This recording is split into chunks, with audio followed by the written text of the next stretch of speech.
په افغانستان کې د لومړي ځل لپاره د سرطان دا نوی مرکز یوازې یو عادي پروژه نه ده، بلکې دا د افغان ملت د کلونو مایوسۍ، درد او انتظار لپاره ځواب دی.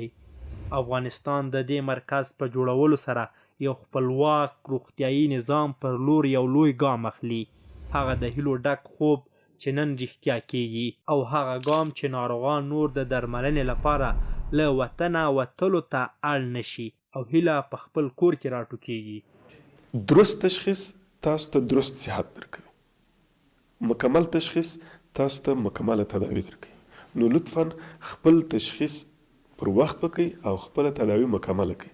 له نیکه مرغه موږ تاسو اوس په داسې یو قرن کې اوسېږو چې ټکنالوژي فوق العاده پرمختګ کړی دی. اوس د هرې ناروغۍ دپاره خاص د درملنې دپاره او د دې تشخیص دپاره وسایل شته دي، او حتی اکثره ناروغۍ یا ټولې ناروغۍ اوس تداوي کېږي. سرطان هم همدغسې د دې هم تشخیص په اسانۍ سره کېږي، هم تر درملنه، یعنې هم د تشخیص وړ او هم د درملنې وړ او هم د وقایې وړ.